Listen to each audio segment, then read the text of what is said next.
9 सितंबर 2018 को आरिफ अलवी पाकिस्तान के 13वें आइनी सदर मुंतखब हो गए। इससे पहले जो 12 सदूर गुजरे हैं वो सब आइनी तरीके से मुंतखब नहीं हुए थे और ना ही वो सब अपनी मुद्दत पूरी कर पाए।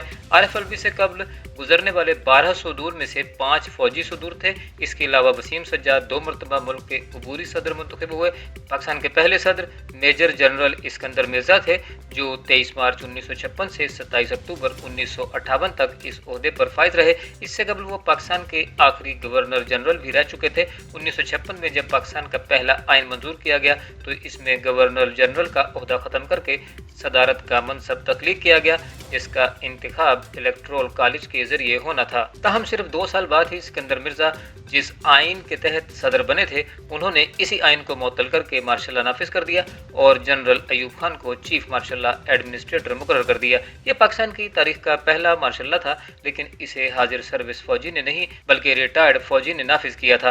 फील्ड मार्शल सदर हाजिर सर्विस फौजी यानी अयूब खान ने सोचा कि वो इक़्तिदार में किसी और को क्यों शरीक करें। चुनाचे 27 अक्टूबर 1958 को इस्कंदर मिर्जा ने अयूब खान से इख्तिलाफात की बिना पर इस्तीफा पेश कर दिया और जनरल अयूब खान ने सदर का मनसब संभाल लिया। अयूब खान को इलेक्टोरल कॉलेज से मुंतखब नहीं किया गया था बल्कि उन्होंने ये सागर खुद बढ़कर उठाया था। ताहम अपने ओहदे को कानूनी छतरी फराहम करने के लिए उन्होंने 1960 में रेफरेंडम मुनक्किद करवाया जिसमें उन्हें भारी हिमायत फराहम हो गई। अयूब खान 11 साल के लगभग सदारत के ओहदे पर बराजमान रहे। इस दौरान एक और आइन मंजूर किया गया जिसमें उनकी सदारत की तौसीक की गई, जबकि इसी दौरान उन्होंने मोहतरमा फातिमा जिन्ना से इंतखाबात में भी कामयाबी हासिल की। इन इंतखाबात में धांधली के इल्जामात के बाद अयूब की हुकूमत के खिलाफ अवामी नापसंदीदगी जिस रफ्तार से बढ़ती गई, इसी रफ्तार से एक शोला बयान सियासतदान यानी जुल्फ़िकार अली भुट्टो का सितारा बुलंद होता गया। बिल आखिर 25 मार्च 1969 को अयूब खान ने अपना ओहदा जनरल आगा मोहम्मद याहिया खान के सुपुर्द करके बनबास ले लिया। रंगीन और संगीन सदर याहिया खान को पाकिस्तानी सियासी तारीख का सबसे रंगीन और संगीन किरदार कहा जाए तो बेजा ना होगा। उन्होंने पाकिस्तान में दूसरी बार मार्शल नाफिज किया। उन्हें बड़े पैमाने पर मशरकी पाकिस्तान की अलहदगी का जिम्मेदार समझा जाता है। उनके शराब और शबाब के रसिया होने के किस्से भी मशहूर हैं। ताहम उनके नामा-ए-आमाल में ये नेकी जरूर लिखी हुई है कि उन्होंने 1971 में मुल्क की तारीख के सबसे साफ और शफाफ इंतखाबात मुनक्कद करवाए। ताहम भारत से बदतरीन शिकस्त और मुल्क के 2 लख्त होने पर रायमा उनके इस कदर गैर मुवाफिक हो गई कि उनका मजीद अपने ओहदे पर बरकरार रहना नामुमकिन हो गया। चुनांचे वो 20 दिसंबर 1971 को बागडोर जुल्फ़िकार अली भुट्टो को सौंप कर चलते बने। जुल्फ़िकार अली भुट्टो को यह एजाज़ हासिल है कि वो पाकिस्तान के वज़ीर ख़ारजा, वज़ीर आज़म और चीफ मार्शल एडमिनिस्ट्रेटर के साथ साथ 1.5 बरस तक मुल्क के सदर भी रहे हैं। 1971 में उनकी जमात ने मगरबी पाकिस्तान में वाज़ेह बरतरी हासिल की थी, जिसके बायस वो 1973 में वज़ीर आज़म मुंतखब हो गए। भुट्टो के दौरे वज़ारत उज़्मा में मुल्क के सदर चौधरी फजल इलाही चौधरी थे। 1973 के आइन के तहत मुल्क को पार्लिमानी जमहूरियत बना दिया गया, जिसमें इख्तियारात की पगड़ी मुंतखब पार्लिमान और वज़ीर आज़म के सरों पर सजा दी गई, जिसके बाद सदर का ओहदा फाइलों पर दस्तखत करने और तकरीबात में फीता काटने तक सिमट कर रह गया। बाद सितम ज़रीफ़ों ने इसी बेतौकीरी के पेश नज़र ईवान सदर की दीवारों पर लिख दिया, चौधरी फजल इलाही को रिहा करो। भुट्टो ने वही गलती की जो उनसे कबल इस्कंदर मिर्जा और जनरल अयूब खान कर चुके थे, यानी फौज के सरबराह का आउट ऑफ टर्न चुनाव। इसका खमियाजा उन्हें यूं भुगतना पड़ा कि जनरल ज़ियाउल हक 1970 में उन्हें माजूल करके मुल्क के तीसरे चीफ मार्शल एडमिनिस्ट्रेटर बन गए।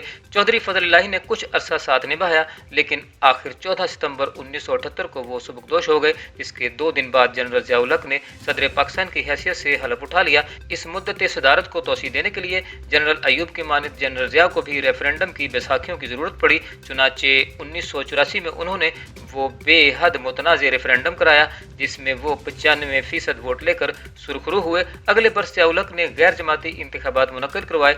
नौ मुंतखब असम्बली ने न सिर्फ ज़ियाउल हक के तमाम साबिका अक़दामात की तौसीक़ कर दी बल्कि 8वीं तरमीम भी मंजूर कर दी, जिसकी बदनाम ज़माना 58 बी शिक के तहत सदर को असम्बली को तहलील करने का इख्तियार हासिल हो गया। अब सदर महज चौधरी फजल इलाही न रहा बल्कि इसके सामने वज़ीर आज़म और पार्लिमान रबड़ स्टैम्प बनकर रह गए।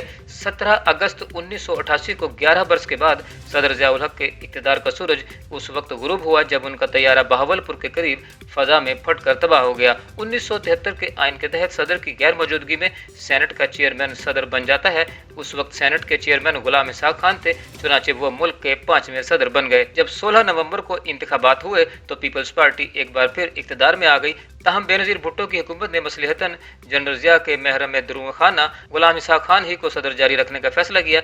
ये फैसला खासा भारी साबित हुआ और JI के पौने 2 साल के अंदर अंदर ही बेनज़ीर भुट्टो की हुकूमत की बसात लपेट दी गई। इसके बाद नवाज शरीफ की हुकूमत आई।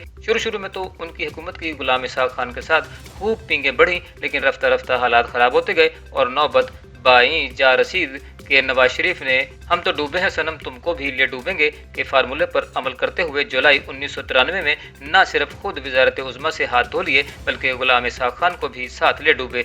ये सियासी झूला झुलाई का जमाना था, आज ऊपर कल नीचे। एक बार फिर बेनज़ीर भुट्टो इक़्तिदार में आ गई। इस बार उन्होंने किसी और जमात के सदर पर भरोसा करने की बजाय अपनी जमात के फारूक अहमद खान लगारी को भारी अक्सरियत से सदर मुंतखब करवा दिया। लेकिन नवंबर 1996 में जिन पे तकिया था उन्हीं पत्तों ने हवा दे दी और एक बार फिर बेनज़ीर भुट्टो की हुकूमत को माजूल कर दिया गया। नवाज शरीफ दूसरी बार वज़ीर आज़म बन गए और जैसा कि होता आया है, ज़्यादा देर नहीं गुजरी थी कि उनके फारूक लगारी के साथ इख्तिलाफात पैदा हो गए। नवाज शरीफ चूंकि पहले ही एक सुराग से डसे हुए थे, इसलिए उन्होंने आते ही भारी मैंडेट के जंबूर से 8वीं तरमीम का डंक निकलवा दिया।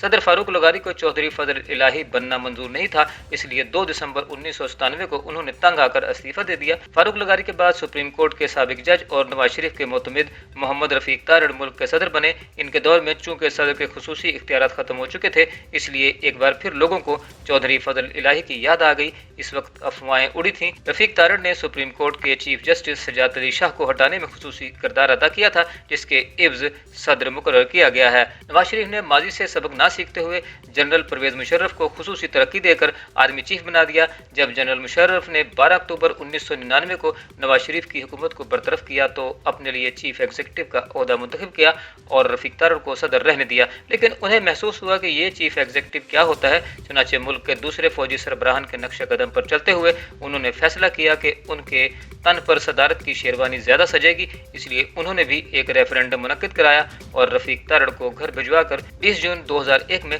खुद सदारत का हलफ उठा लिया। ताहम मुशर्रफ की यह सदारत रफीक तारड़ और चौधरी फजल इलाही की तरह बेजरर नहीं थी, बल्कि उन्होंने 58 2B का गड़ा मुर्दा निकाला और इसे झाड़ पूंछ कर असम्बली और वजीर आजम के सर पर दामोक्लस की तलवार की तरह लटका दिया। इसका खातिर खा असर हुआ और मुंतखब वज़ीर आज़म उठते बैठते यस बॉस का विर्द करने लगे। उन्हीं भारी इख्तियारात के साथ 2007 में एक बार फिर परवेज मुशर्रफ के सर पर सदारत का सेहरा सजाया गया। इस बार उन्हें इलेक्टोरल कॉलेज ने मुंतखब किया था। 2008 के इंतखाबात में पीपल्स पार्टी की हुकूमत बनी और इसके चंद माह के अंदर अंदर ही हालात ने कुछ ऐसा पलटा खाया कि परवेज मुशर्रफ को न सिर्फ ऐवान सदर बल्कि मुल्क ही को खैरबाद कहना पड़ गया और आसिफ अली जरदारी 11वें सदर मुंतखब हो गए। वैसे तो मुल्क में इनकी मुखालिफत जारी रही, लेकिन ये क्रेडिट उन्हें जरूर देना पड़ेगा कि वो 58 2B से दस्तबरदार हो गए। ताहम उनका अपनी पार्टी पर शिकंजा इतना मजबूत और इफ़हाम व तफहीम का सिलसिला इस कदर दराज था कि उन्हें बकिया मानदा मुद्दत वजारत में कोई मसला पेश नहीं आया। 30 जुलाई के इंतखाबात के बाद मुल्क की तारीख में पहली बार एक आईनी सदर ने अपनी मुद्दत सदारत खत्म करके किसी दूसरे आईनी सदर को सदारत मुंतकिल की। ये एजाज तजारत के पेशे से ताल्लुक रखने वाले ममनून हुसैन ने हासिल किया, जिन्हें नवाज शरीफ ने सदर बनवाया था। ये सोशल मीडिया का दौर था, इसलिए आए दिन बेख्तियार सदर के बारे में तरह तरह के मीम्स बनते और बताशों की तरह बढ़ते थे। अब ये सेहरा आरिफ अलवी के सर सजा है, जो पेशे के लिहाज से डेंटिस्ट हैं।